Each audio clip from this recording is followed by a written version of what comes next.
আমি বললাম, আর পারছি না, আমাকে ছাড়ুন। আমার কাজের লোক আমাকে পেয়ে যা করল। বৃষ্টির শব্দে ঘুম ভাঙল। চোখ খুলেই দেখি বিছানার পাশে বসে রামু। আমার হাতটা তার হাতের মুঠোর মধ্যে। তার চোখে যে গভীরতা, তা কোনো ২০ বছরের যুবকের নয়। চাপা উত্তেজনায় ভরা এক কণ্ঠে সে বলল, মালকিন, আজ রাতের পর কিছুই আগের মতো থাকবে না। আমি ছোট না। আমি তাসনিম, বয়স ৩০। ঢাকার বাড্ডায় একটা ফ্ল্যাটে আমি আর আমার ১ বছরের ছেলে আরাব থাকি। বিয়ে ছাড়াই মা হয়েছিলাম। যে মানুষটাকে ভালোবেসেছিলাম, সে অন্যত্র বিয়ে করে আমাকে ছুঁড়ে ফেলেছিল, পরিবারও ছেড়ে দিয়েছিল। একা সংগ্রামের জীবন। দাদার জন্মদিনে গ্রামে গিয়েছিলাম। সেখানেই প্রথম দেখি রামুকে। আমাদের বাড়ির গোয়ালঘর পরিষ্কার করত সে। দেখতে ঠিকই ছিল, কিন্তু গ্রাম্য ভাব। আরব, আমার ছেলে, তার হাত ধরেই হাসছিল। টাকার অভাবে কাজ হারাচ্ছিল সে। দয়ার বশে তাকে রেখে এলাম শহরে। আমার ছেলের দেখাশোনা করবে, ঘরের হালকা কাজ করবে, মাসিক বেতন দেব। রামু এলো। ২০ বছরের এক লাজুক, নম্র চাকর বলে মনে হল প্রথমে, কিন্তু তার কাজে একটা অদ্ভুত পরিপক্কতা ছিল। আরবকে এমনভাবে বুকে টেনে নেয় যেন নিজের সন্তান। এক রাত আরব জ্বরে কাঁদছিল, কোনো মতে শান্ত হচ্ছিল না। রামু নিজে থেকে এসে আমার কাছ থেকে আরবকে নিল। তার কণ্ঠে গুনগুনিয়ে একটা গান শোনাল। আশ্চর্যজনকভাবে আরব শান্ত হয়ে ঘুমিয়ে পড়ল। তখন থেকেই রামু মাঝে মাঝে আমার শোবার ঘরেই আরবের পাশে শুত। সময় যেতে থাকল। একদিন ছুটিতে তাকে নতুন জামাকাপড় কিনে দিলাম, সেলুনে হেয়ার কাট করালাম। সে যখন বেরিয়ে এলো, আমি থমকে দাঁড়ালাম।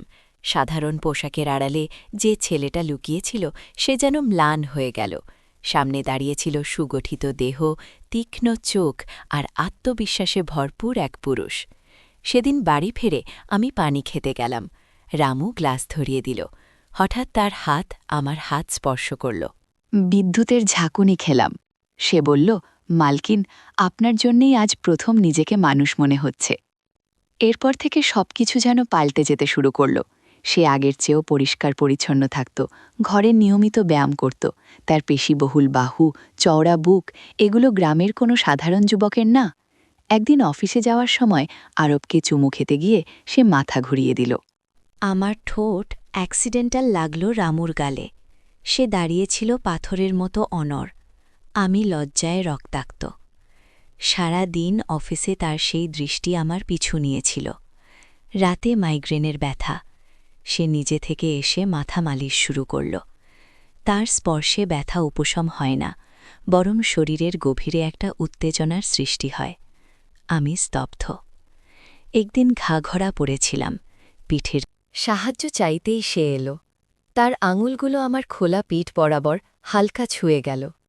আমার সমস্ত শরীর শিউরে উঠল। সে চলে গেলেও সেই স্পর্শ যেন রয়ে গেল। আমার বন্ধু শর্মিলা ও তার প্রেমিক রাজীব কয়েকদিন থাকতে এলো। এক রাত তারা দুজনেই বেশ মদ্যপান হরল। শর্মিলা তো ঘুমিয়ে পড়ল। রাজীব খাবারের টেবিলে বসল। হঠাৎ সে বলল, তাসনিম, তুমি শর্মিলার চেয়েও রূপসী। কথাটা শেষ হতে আমি দেখলাম রামুর চোখ। সেটা ছিল বরফের মতো ঠান্ডা, বিপজ্জনক রাগে জ্বলতে থাকা চোখ। সে রাজীবের দিকে এমনভাবে তাকিয়ে রইল যে রাজীব অস্বস্তিতে উঠে চলে গেল। পরে আমি রামুকে ডেকে বললাম, তোমার কাজ মেহমানদের সেবা করা, বাকি কথা না বলা। সে নতমুখে শুনল, কিন্তু তার চোয়ালের পেশিটা শক্ত হয়ে থেকেছিল। পরের দিন সকালে হইচই। শর্মিলা চিৎকার করছে, দাবি করছে রামু রাজীবের হাত ভেঙে দিয়েছে। রামু নতমুখে দাঁড়িয়ে, মালকিন, ও নেশায় ছিল, নিজেই পড়ে গেছে। কিন্তু আমার সন্দেহ হল। শর্মিলা চলে যাওয়ার সময় বলল, তোমার চাকরটা দেখতে যত নিরীহ তত না, সাবধান। সন্দেহ আরও গাঢ় হল। একদিন আমি পার্লারে পাও ওয়্যাক্স করছিলাম। গরম মোম লাগিয়ে ফেলায় জ্বলে গেল। চিৎকার করতেই রামু দৌড়ে এলো। সে খুব যত্নে মোম সরাল, ক্রিম লাগাল। তার হাত আমার পায়ের তলা, গোড়ালি বরাবর ঘুরছিল। সে স্পর্শ শুধু যে আরামদায়ক ছিল তা না, সেটা ছিল অত্যন্ত অন্তরঙ্গ, বিদ্যুৎ সঞ্চারক। আমি নিজেকে হারিয়ে ফেলছিলাম অনুভূতির জোয়ারে। সেই দিন রাতে আমি তাকে আমার ঘরে আসতে মানা করলাম, নিজেকে সামলানোর চেষ্টা করলাম, কিন্তু রামু ছাড়া আমার রাতের ঘুম হারাম হয়ে গেল। শরীর অকারণে ব্যথা করতে শুরু করল। এক রাত কোমরের ব্যথায় কুঁকড়ে আছি। রামু পানি নিয়ে এলো, আমাকে দেখে বলল, মালিশ করে দিই। আমি লজ্জায় আলো নিভিয়ে দিলাম। অন্ধকারে তার শক্ত গরম হাত আমার কোমরে পিঠে চলল। ব্যথা উধাও হয়ে যেতে লাগল, কিন্তু অন্য একটা তৃষ্ণা জেগে উঠল। সে হঠাৎ জিজ্ঞেস করল, আপনার আরবের বাবাকে মনে পড়ে না? আপনি একা কেন? আমার উত্তর ছিল না, শুধু অনুভব করলাম তার স্পর্শের প্রতি আমার দেহ কি নিঃশব্দ ক্রন্দন করছে। যে তারিখে আমার প্রেমিক আমাকে প্রথম প্রতারণা করেছিল, সেই তারিখ এলো। আমি ভেঙে পড়লাম।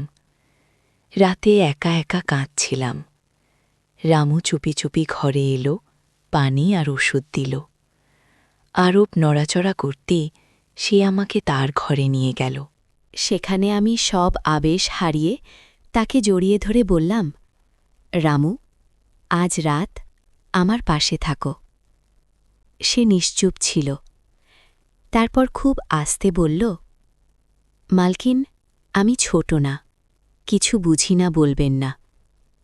কিন্তু আমি তখন আর নিয়ন্ত্রণে নেই। তাকে টেনে নিলাম।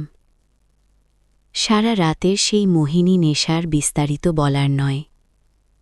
সকালে উঠে দেখি সে আমার পাশে নেই। বাইরে গিয়ে দেখি সে ইতিমধ্যে আরবকে দুধ খাওয়াচ্ছে, আমার জন্য চা বানিয়েছে। তার দৃষ্টি এড়িয়ে চলেছে। একটা অনুভূতি আমাকে কুড়ে কুড়ে খেতে লাগল। সে যা বলছে তার চেয়ে বেশি কিছু জানে। এক রাত আমি ভান করলাম ঘুমাচ্ছি। সে ঘরে ঢুকল, আমার ফোনের দিকে হাত বাড়াল। আমি লাইট চালিয়ে দিলাম, তাকে ধরে ফেললাম। কেন ফোন দেখছ? তার মুখ শুকনো। আমি তখন আমার তাসগুলি খুললাম, শর্মিলার কাছ থেকে পাওয়া একটা ভিডিও চালালাম। তাতে রামু স্পষ্টই রাজীবকে মারধর করছে। তুমি মিথ্যে বলেছিলে। রামু নিঃশব্দে কিছুক্ষণ দাঁড়িয়ে রইল, তারপর যে গলায় কথা বলল তা আগের সব রূপ ভেঙে দিল। আগের সেই লাজুক নরম সুর নেই, তা ছিল দৃঢ়, কর্তৃত্বপূর্ণ, একজন পূর্ণবয়স্ক পুরুষের কণ্ঠস্বর। হ্যাঁ, আমি মেরেছিলাম। কারণ ওই নেশাখোর রাতে আপনার ঘরে ঢুকতে চেয়েছিল। আপনি ঘুমের ওষুধ খেয়ে অচেতন ছিলেন। আমি তাকে রক্ষা করতে দিতাম না। আমি হতবাক। তুমি তুমি কে?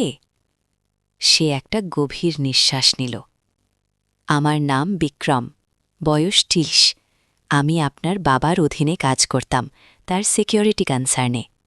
আপনি যখন একা, বিধ্বস্ত, তখন তিনি আমাকে পাঠালেন।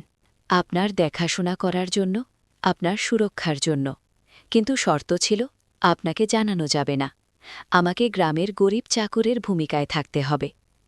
মাথা ঘুরে যাচ্ছিল। কিন্তু কেন? কারণ আপনার সেই প্রেমিক রহিম, সে এখনও আপনাকে টার্গেট করছে।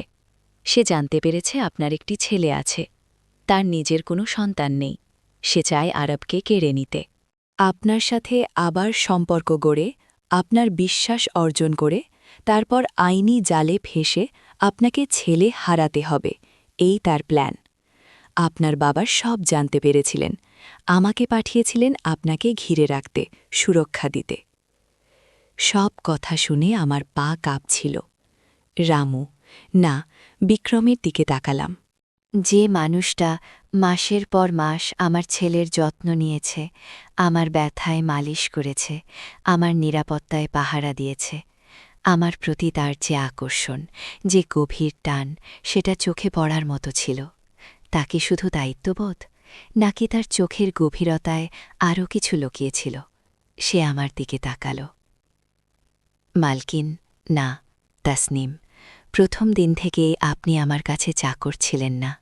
আপনি ছিলেন সেই নারী যে যন্ত্রণা সত্ত্বেও দাঁড়িয়ে আছে, যে মায়াকে সবকিছুর ওপরে রাখে। আমার ভূমিকা পালন করতে গিয়ে আমি নিজেকে হারিয়ে ফেলেছিলাম আপনার মধ্যে। গত রাত সেটা কোনো প্ল্যানের অংশ ছিল না, সেটা ছিল আমার নিজের অবিশ্বাস্য রকম নিষিদ্ধ এক ভালোবাসার বহিঃপ্রকাশ। সে চুপ করল। পুরো ফ্ল্যাটে নিস্তব্ধতা নেমে এলো। শুধু শোনা যাচ্ছিল বাইরে বৃষ্টির শব্দ আর ঘরের ভেতর আমার নিজের হৃৎস্পন্দন। তো শোনা গেল তাসনিম আর বিক্রমের গল্প। যে মানুষটা চাকর হিসেবে এসেছিল সে আসলে ছিল একজন অভিভাবক, একজন রক্ষক। কিন্তু ভূমিকা পালন করতে গিয়ে সে যে গভীর নিষিদ্ধ প্রেমে পড়ে গেল, সেটা কি শুধু দায়িত্বের খাতিরে, নাকি সত্যিকার ভালোবাসা থেকে? তাসনিমের জীবন এখন বদলে গেছে। কিন্তু আপনার কি মনে হয়, বিক্রমের এই ভালোবাসা, এই আসক্তি, এটা কি তাসনিমের জন্য গ্রহণযোগ্য, নাকি এই সম্পর্কে অনেক বেশি জটিলতা, অনেক বেশি নিষিদ্ধতা লুকিয়ে আছে? নিচে কমেন্ট করে অবশ্যই বলুন, আপনি হন তাসনিম, আপনি কি করতেন? এই রকম গভীর দুর্বুদ্ধ ভালোবাসাকে গ্রহণ করতেন, নাকি দূরে সরিয়ে দিতেন? আপনার মতামত আমাদের জানান। পাশাপাশি চ্যানেলটি সাবস্ক্রাইব করতে ভুলবেন না। বেল আইকন টিপে নোটিফিকেশন অন রাখুন, যেন এরকম মর্মস্পর্শী রোমাঞ্চকর গল্পগুলো আপনি সময়মতো পেতে পারেন।